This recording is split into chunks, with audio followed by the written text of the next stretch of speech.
after a couple of hours if it was just me and him, because at Winter Wonderland you can get away for a bit and then come back and he's still playing up.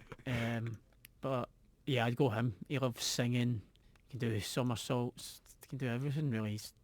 You ever think of trying a celebration like that? Never.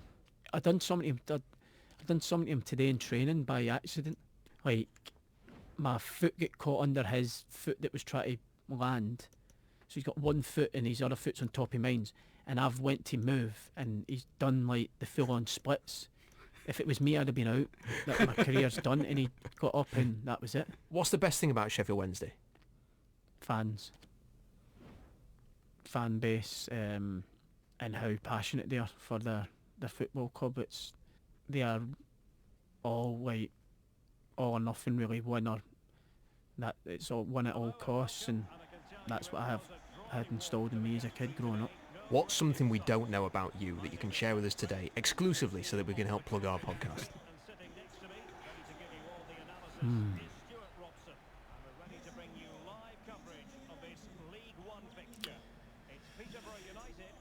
Probably that people probably don't know about would be, this just puts a downer on things, but I had major surgery as soon as I was born. So I was born, came out my mum and got rushed away for major surgery and was touch and go whether I made it or not. Wow. So we nearly didn't have one of the longest serving captains at Sheffield Wednesday's history.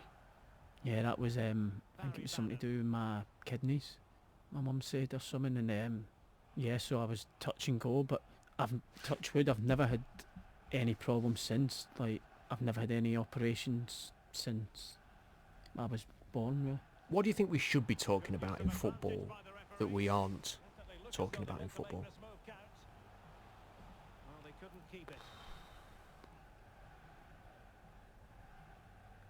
That's a good question, that.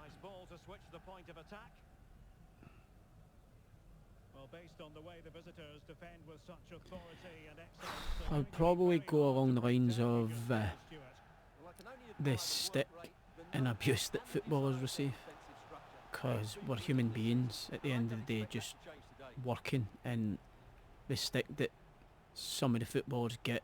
And I said something the other week about, some people say the young ones get it easy. Now I think it's the opposite, because me growing up as a young kid, yes, I had to clean boots and do that sort of stuff, but there was no real social media and the press and that sort of, like, how you're watched now as a young kid growing up is unbelievable, and everything they do is scrutinised. So I think we've got to take our hats off to the younger generation now. I know they get paid a good bit of money for it, but they should, because they're talented boys, and a lot of the things that they have to take away from the football pitch, how they're still able to do their job, is unbelievable. Anyone who's been on social media will have had some kind of grief in some way off somebody else, and I always kind of felt like you could get 10 really nice tweets and then one person could send you something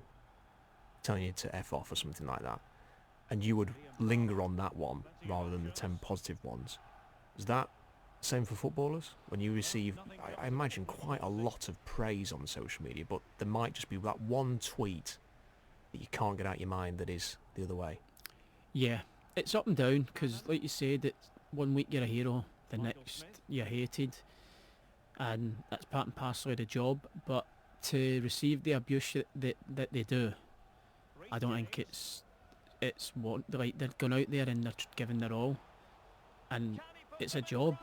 So it'd be interesting to see if you were allowed to reply what we wanted to about them, what sort of thing would happen to us, if you know what I mean. Whereas you'd get hammered, wouldn't you? I mean, if you went on Twitter right now and called somebody out, and I'd get fined and suspended probably.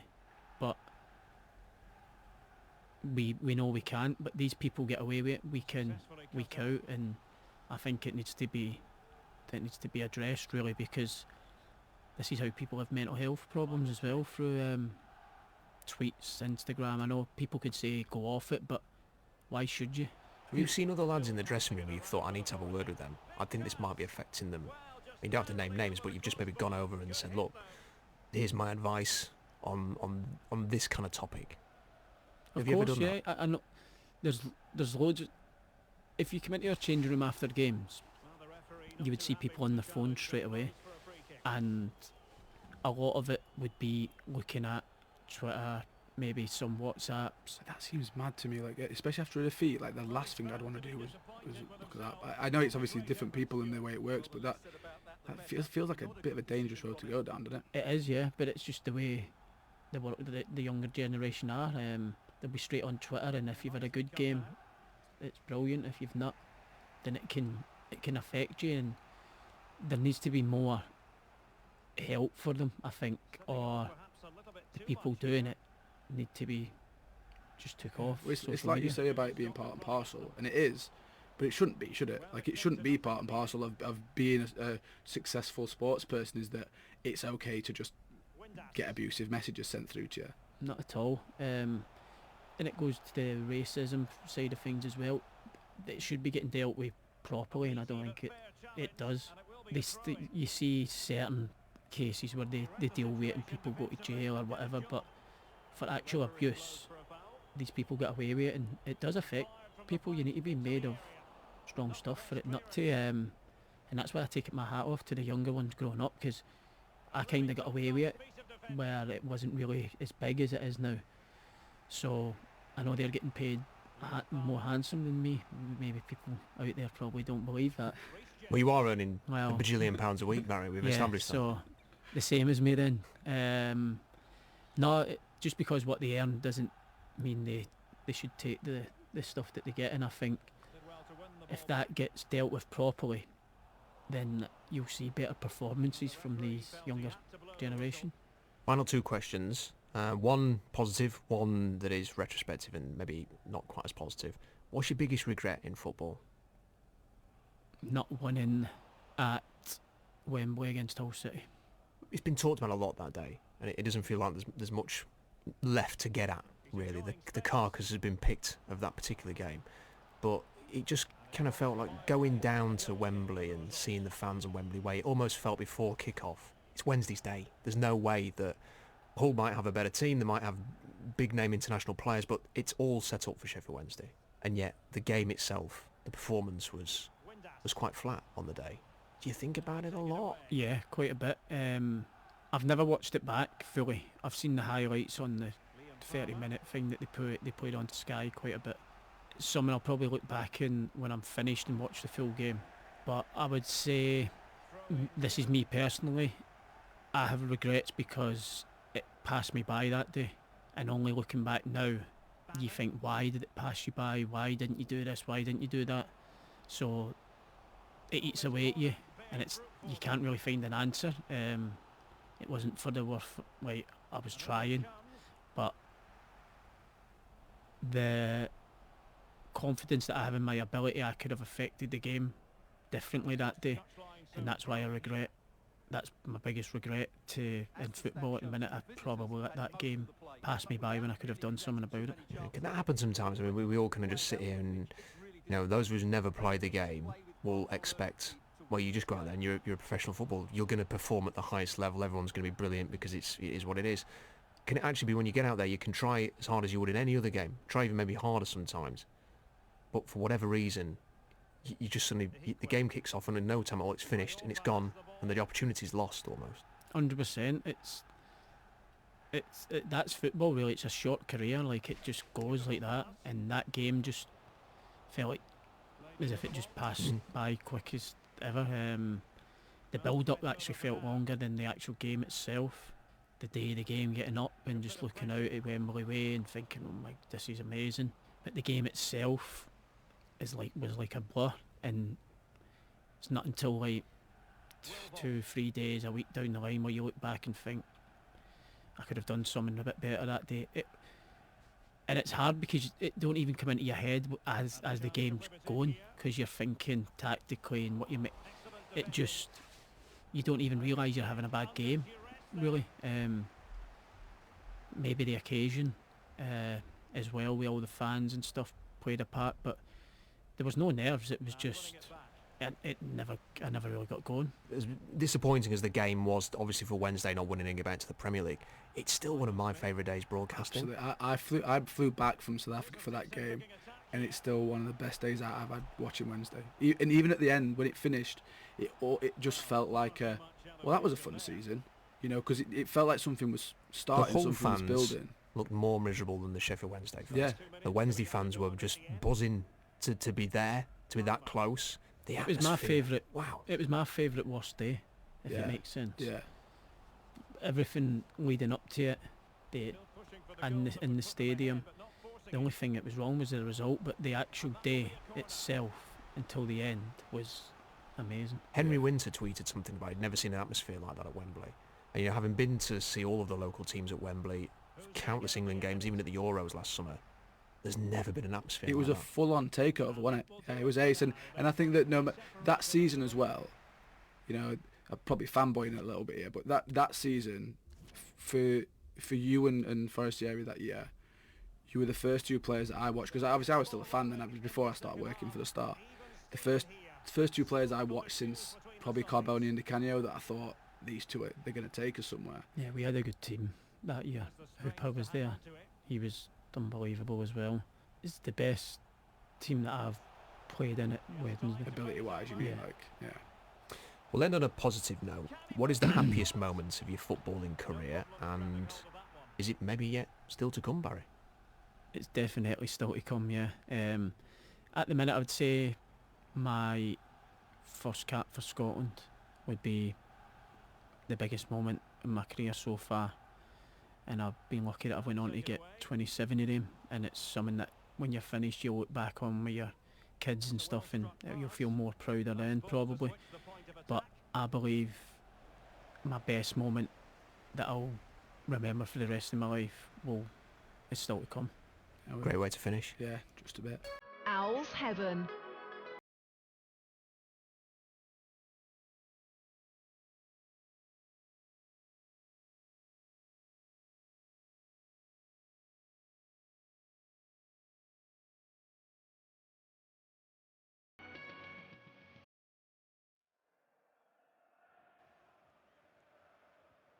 Setting off perhaps a little bit too much here.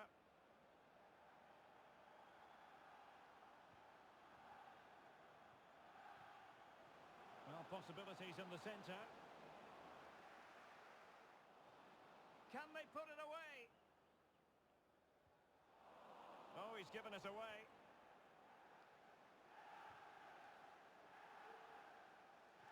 And it crossed the byline, a goal kick as a result.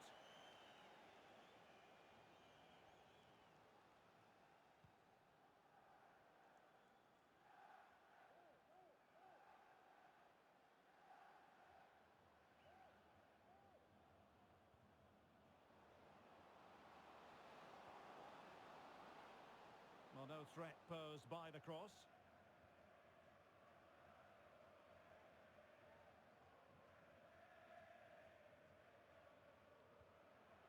And all the way through to the keeper.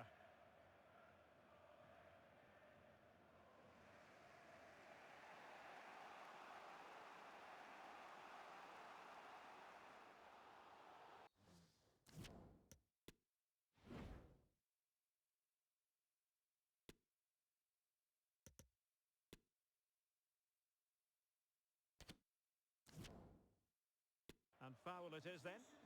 Sheffield Wednesday, coming off the pitch, number 21, Josh Windass, to be replaced by number 7, Malik Wilkes. Palmer. The attack continues. They're making considerable progress. And so 30 minutes left for play in this one.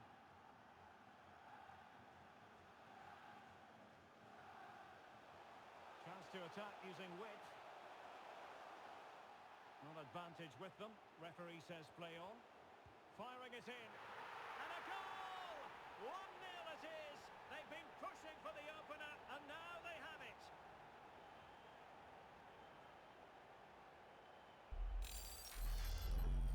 Well, here it is again, and credit to the goal scorer, but you have to ask questions of the keeper. He's got to have that near post covered for me. No wonder he's frustrated with himself.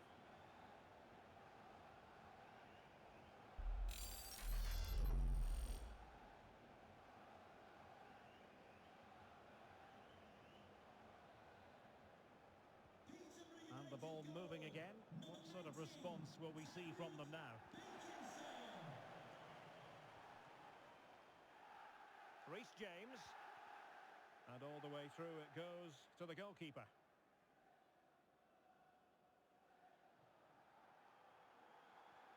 Well, there it is. The hosts haven't had that much of the ball, but when they have had it, they've looked so dangerous, particularly when they press high up the field, win the ball back in those areas, and then counter-attack quickly. And this situation could be dangerous. Well, the attack will peter out. Keeper's ball.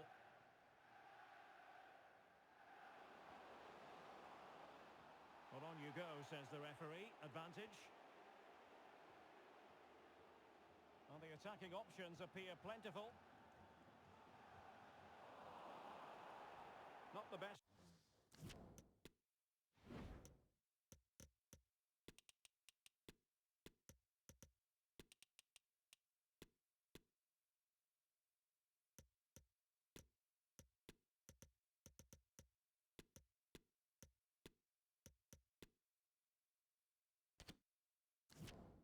Challenge, free kick.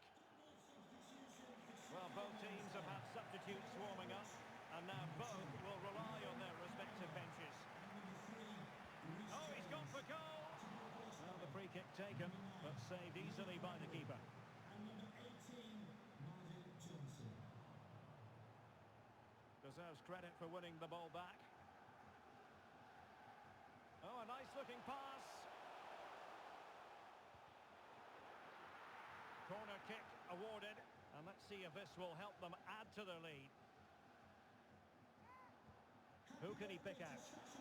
And he read it really well. Fine save. And played short.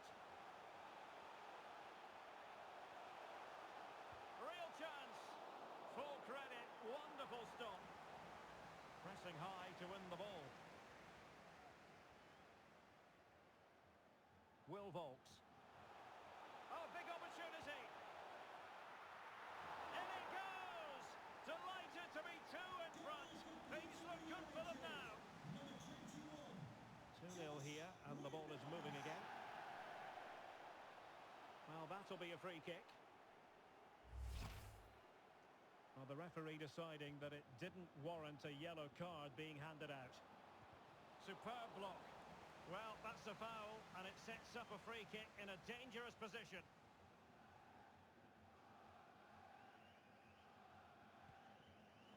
That was a tremendous save after a wonderful free kick. And that will be a corner. There it is! A goal to reduce the arrears and give them hope that they can turn this round.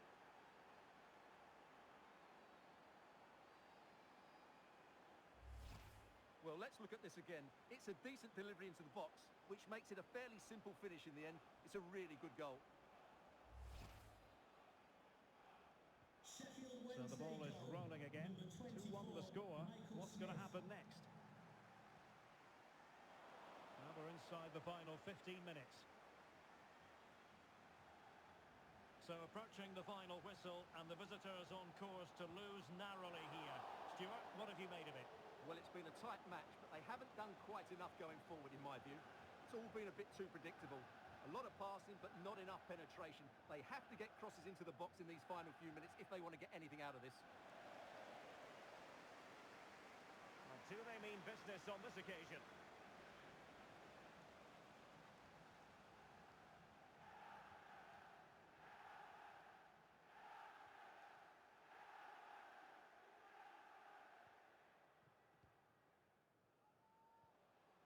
Bourne.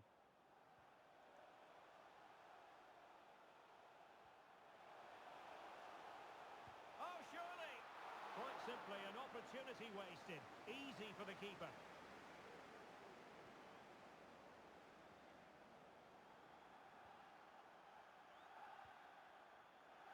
Liam Palmer. Very quick thinking there.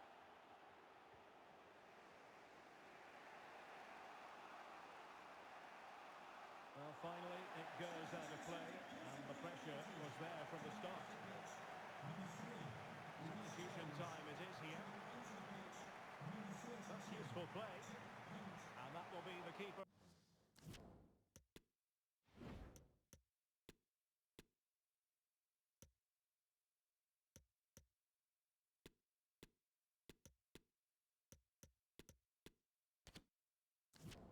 Ball. Clears it away. Palmer.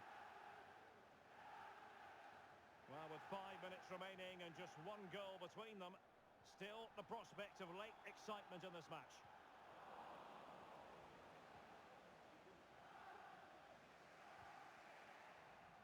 And he saw the situation developing. Michael Smith. It's there for him. Well, not on the target. The keeper seemed to have it covered. Well, he did seem to have it covered, but it's not a bad effort, though. He really did strike it well. There's going to be a double substitution. How can they turn one of these attacks into a goal? Well, didn't go to plan in the end. Well, it was a foul, but good use of advantage by the referee. You can't really tackle like that and expect to get away with it. Booking it to come, you would think.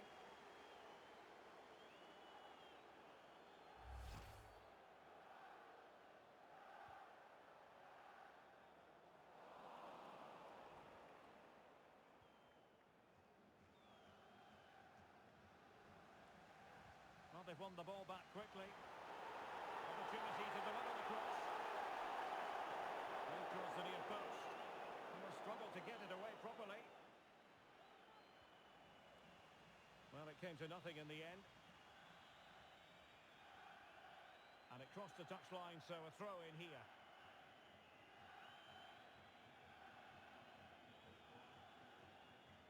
And a good take under duress there.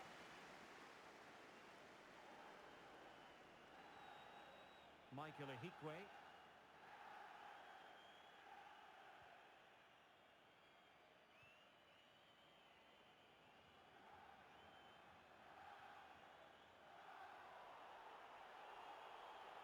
Clear foul play, and as a result, a free kick forthcoming.